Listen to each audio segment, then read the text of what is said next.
Hello students, welcome back to my channel. जिसने भी मेरा चैनल अब तक सब्सक्राइब नहीं किया है प्लीज़ सब्सक्राइब करें, और आप लोगों को ये वीडियो पसंद आए तो प्लीज़ लाइक करें।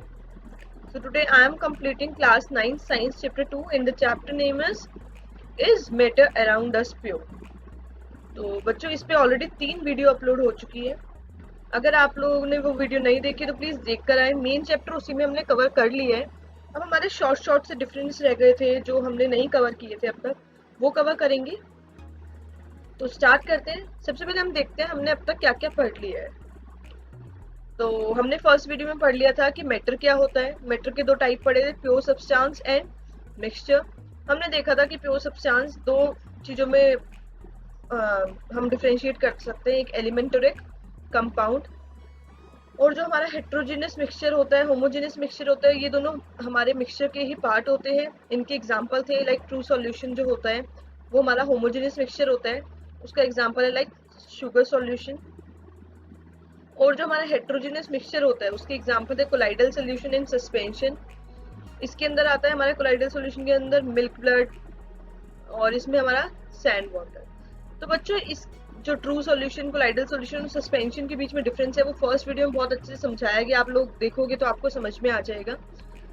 और हमने सेकेंड वीडियो में पढ़ा था जो हमारे मेथड ऑफ सेपरेशन है हेट्रोजीनियस मिक्सचर के, उसमें क्या क्या आता है, हमारा फिल्ट्रेशन, ठीक है, सीविंग, हैंड पिकिंग। ये हमने 6th क्लास में ही पढ़ा हुआ है कि हमारे सेपरेशन के मेथड कौन कौन से होते हैं। उसी को हमने थोड़ा सा ब्रीफ में देख लिया था कि क्या होता है क्या नहीं होता है। फिर हमने पढ़ा था बहुत अच्छे से कि method of separation homogeneous mixture, ये बहुत इंपॉर्टेंट है। आठों के आठों जो मेथड्स हैं उन्हें पढ़ा था हमने। तो फर्स्ट था हमारा evaporation, second is centrifugation, third है हमारा differential extraction, fourth is sublimation. Second video में हमने यहाँ तक कवर करा था सब्लिमेशन को। उसके आगे के जो 4 रह गए थे वो हमने थर्ड वीडियो में कवर किए।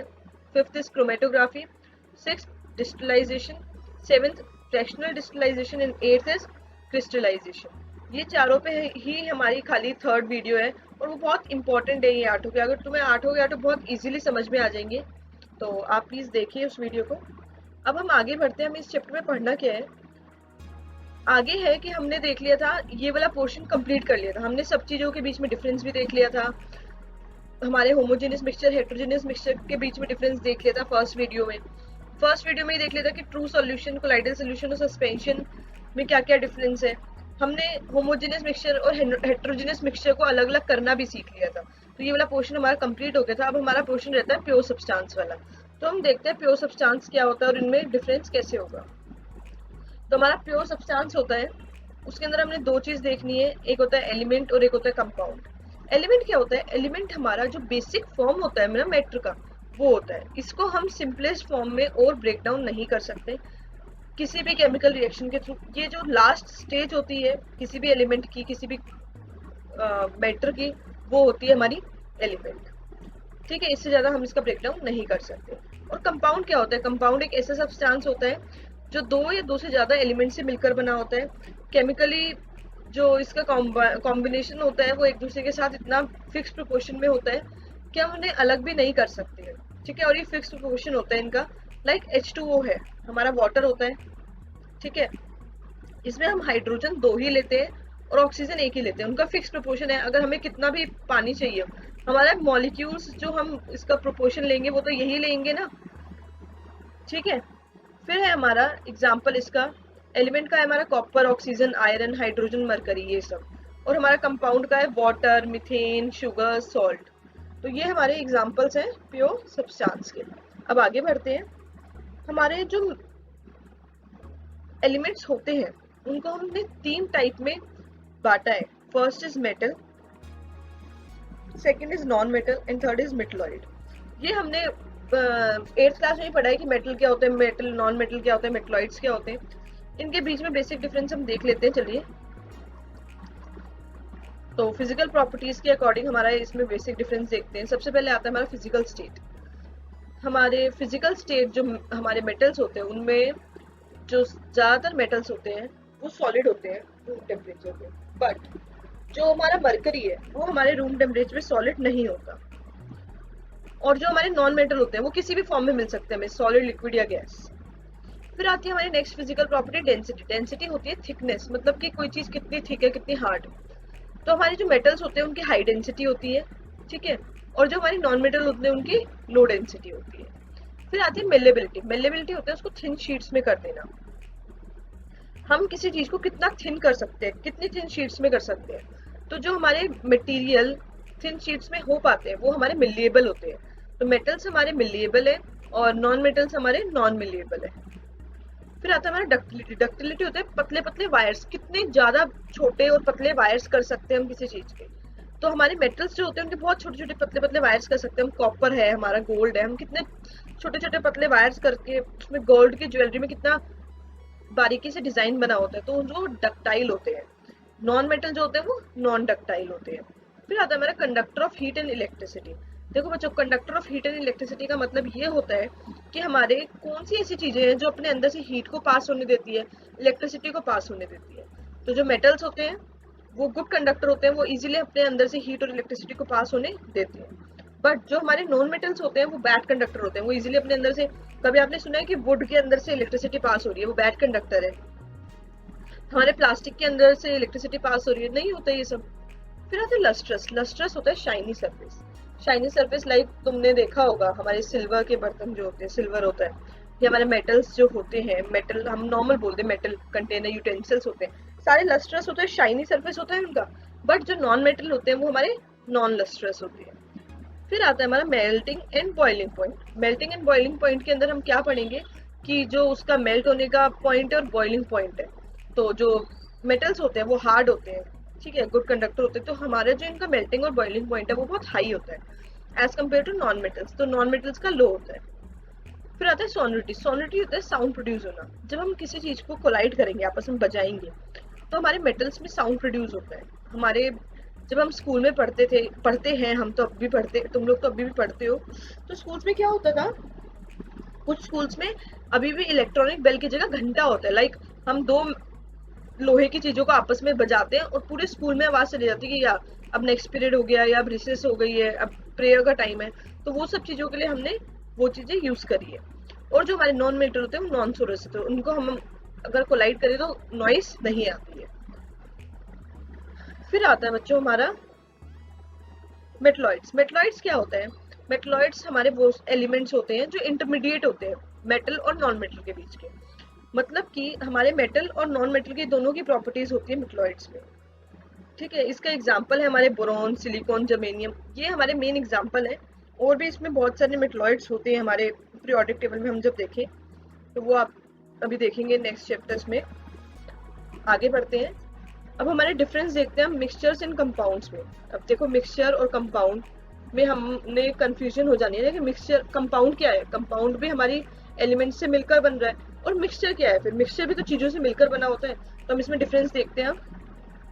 जो हमारा मिक्सचर होता है वो पढ़ते हैं, एलिमेंट और compound just mix together to form a mixture and no new compound is form. क्या होता है, एलिमेंट और कंपाउंड को हम मिक्स करते हैं, ठीक है, बट जब हम उन्हें मिक्स करते हैं तो कोई न्यू सब्सटेंस फॉर्म नहीं होता।